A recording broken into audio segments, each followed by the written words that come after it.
Hello. So I thought I would share where I'm at and some insights that I've received through other people's art. Um, in case anyone needs to hear this message. So right now, we are all collectively going through a time of great change. Astrologically, there are greater forces at work that are affecting all of us as a collective and individually. So for me, this morning, like physically, I've been feeling very tired. My stomach has been upset for a while. I didn't want to get out of bed today. But after I did, I was receiving these messages like talking about like taking the leap and answering the call for leadership and all week I've been getting messages about like, you know, this is a new beginning. It's a time of like success and triumph and victory.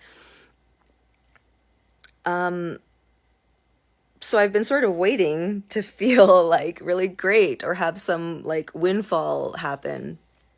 And so today I struggled because I wasn't feeling motivated at all. And I had no idea what it meant to take the leap and answer the call. I just didn't feel up for it. And I didn't feel particularly connected or supported. So I ended up watching TV almost all day. I've been watching The Witcher. And so I want to talk about a couple of themes. And yeah, if you haven't seen it and you care, like I'll probably give stuff away. So warning about that. So actually, let me start with Everything Everywhere All at Once. That movie.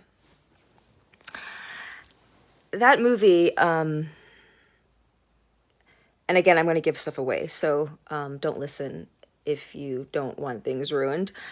That movie for me came at such an important time. One, like the fact that it has an all Asian cast, Asian American cast, at a time where, you know, like I have my mom's friends going through violence, like walking in the park and getting punched in the face. Like that's really happening. And the fact that there was this like mother-daughter theme. If you know me, you know that I am very close with my mother and I've had been doing a lot of healing work around attachment and ancestral lineage stuff. And the aspect of like the movie shows how what we might perceive as weakness, someone who's like gentle and kind and loyal, rather than, you know, quick and hard and aggressive, like how we can tend to see that as weakness instead of true power. And the dynamic between like the husband and wife in the movie reminded me of my parents and reminded me of me and my own relationships. So there was just so much I loved about the movie and that moved me. And one of the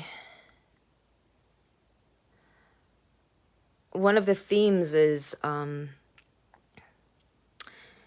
this woman's, the mother is a sort of lost and feeling unsatisfied with her life and always like reaching for something more, feeling like she could have been something great, but instead she's like married to this kind of loser and running this laundromat, and her, doesn't have a close relationship with her daughter. And meanwhile, her daughter is like feels unseen and is like in angst. And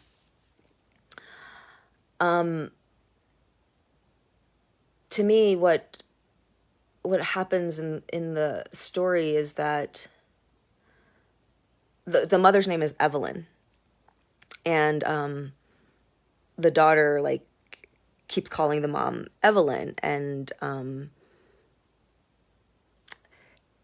it in the what ends up happening is like Evelyn claims her role and her power as mother, and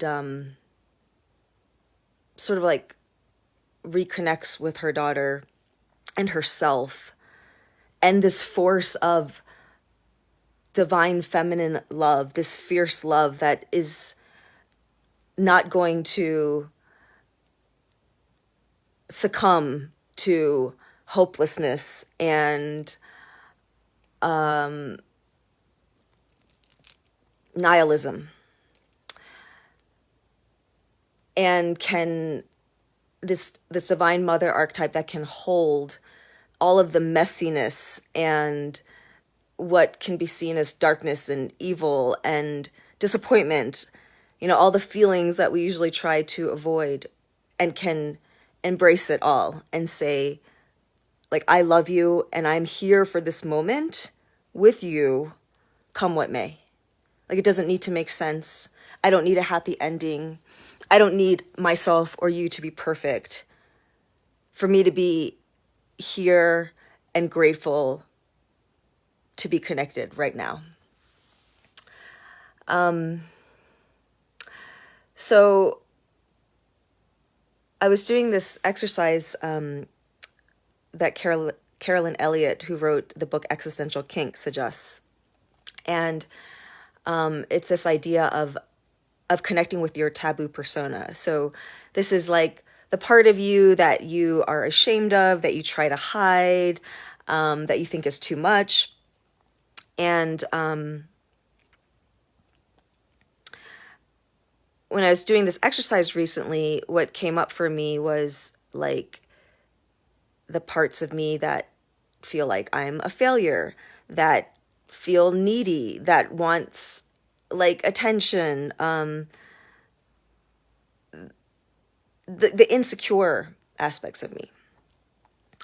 And the idea is to like look at these aspects that you find dark or repellent and try to think of like a hero or heroine or someone you admire that has these exact same qualities. And the idea is like to help you learn to embrace all of it, that, our dark is also our light, and what makes people and stories compelling is often these things that we like try to control or tamper because of society's rules and conditioning.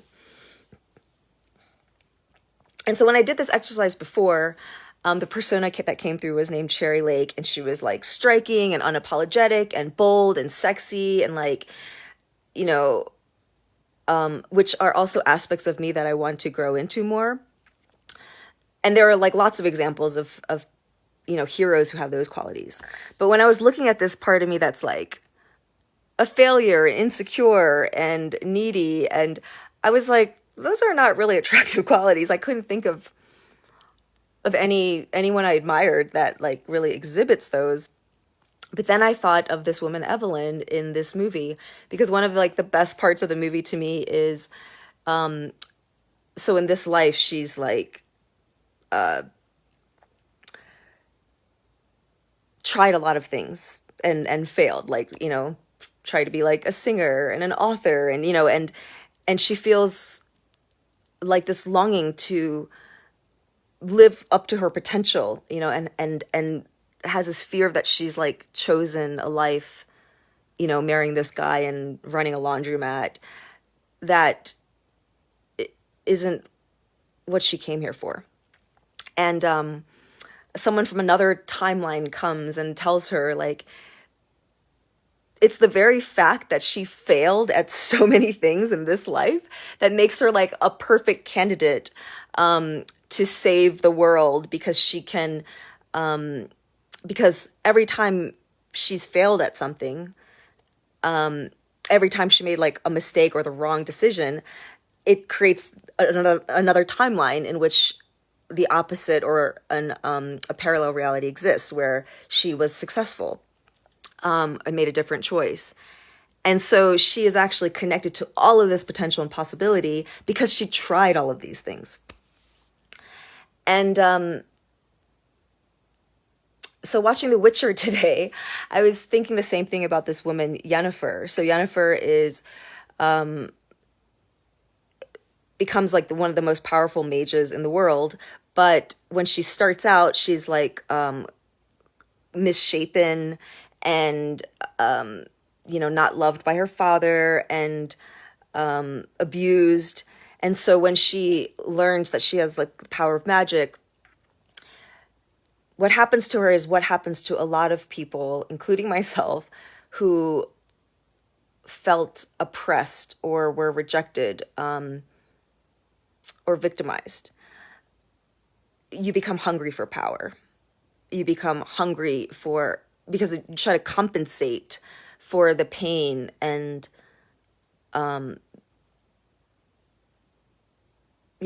it's like a natural reaction to that. And so because she felt so ugly and unseen and powerless, when she gets a little bit of power, she's like completely sort of like obsessed with power, and doesn't play by the rules, and isn't like the good witch, right? So I just want to highlight this idea that, two things. One, that the things that we are ashamed of, that we try to hide, or that we try to compensate for, that is really what creates monsters. It's the twisting, it's the non-acceptance of whatever pain we're feeling, that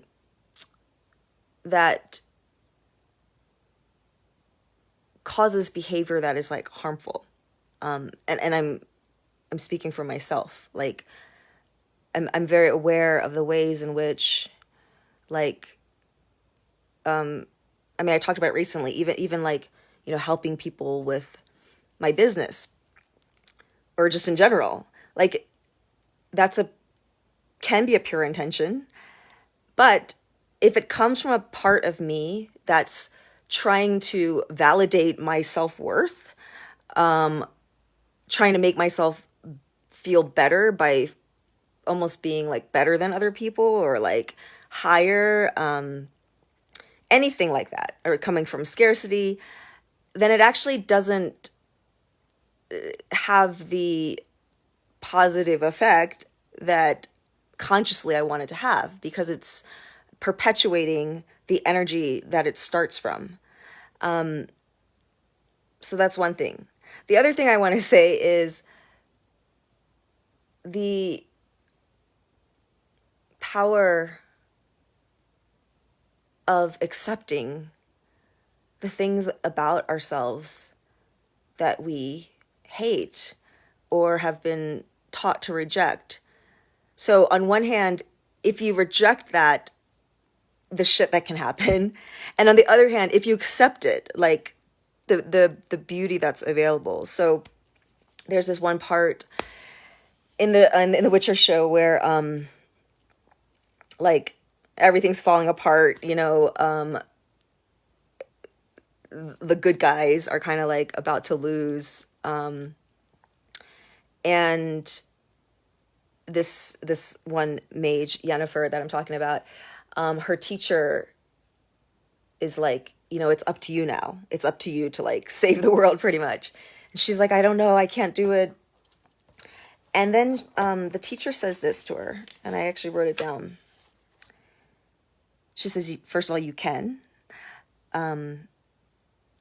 Everything you've ever felt, everything you've buried, let your chaos explode. And she ends up channeling all of this pain and rejection and bad feelings, anger and all of that, and uses it, channels it to, light everything on fire, and it sort of shifts the battle. And for those of you who know my trilogy of creation myths, it was very eerie for me to see this, because in the third story, it's called The Tree Beyond Good and Evil, and there's a woman of fire in it who is trying to save the world from this dragon, and the way that she ends up defeating it is by recognizing and owning all of the dark parts inside of herself. And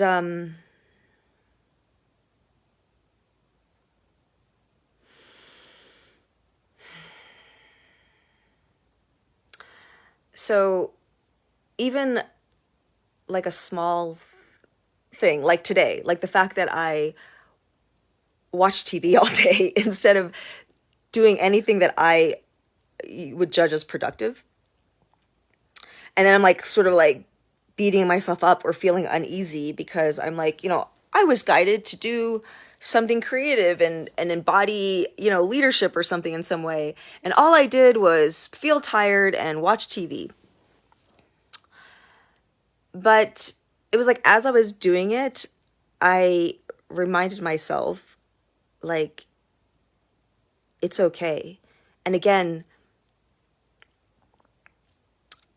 it's okay to feel tired, to accept that I feel tired, to accept that I don't feel excited or motivated or passionate, in that moment. Oh, and also I did get this insight that, like, I haven't been taking very good care of myself and lately. And I was shown that, like, I've been avoiding feeling the death of some things that are being released from my life. And when I was talking about, there's like cosmologically, there's like forces at play that's affecting all of us. I think many of us are going through that, where we are being asked to let die, to let go of relationships, patterns, circumstances that we can't move forward with anymore. And, again, when I hear that, it's like, well, that sounds exciting. Yeah. Like, I want to let it all go. I want to let it all go. And I want to live the life that, like, is light and aligned. But you can't skip steps. And what I've noticed is, because I can feel the new energy, and because I'm anticipating that, it's like a part of me has been like avoiding the wanting to feel the pain and the grief fully of the death process that requires.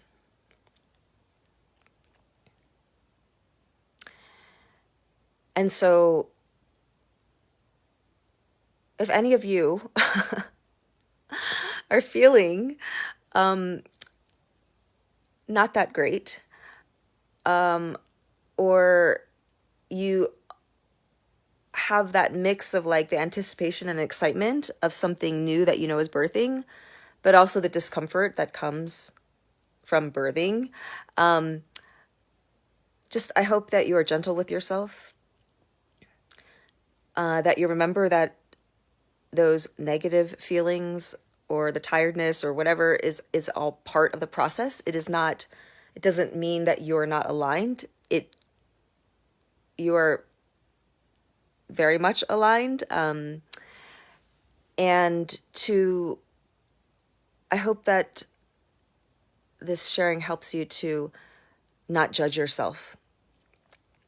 And again, to trust the process. Like, after I watched all this TV, I was like, okay, well, now I'm supposed to, like, spend time doing something creative. Like, that's what I've committed to myself.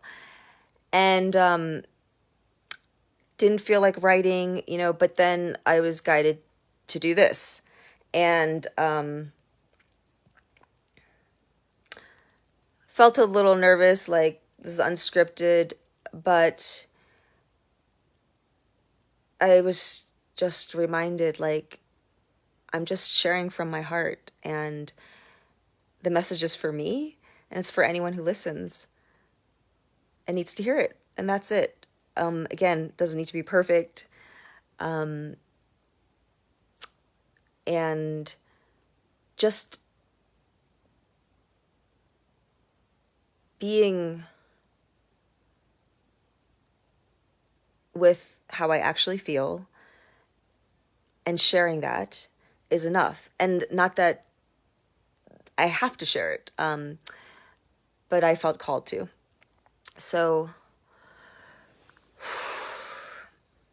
yeah, I hope that you're doing well and taking care of yourself. And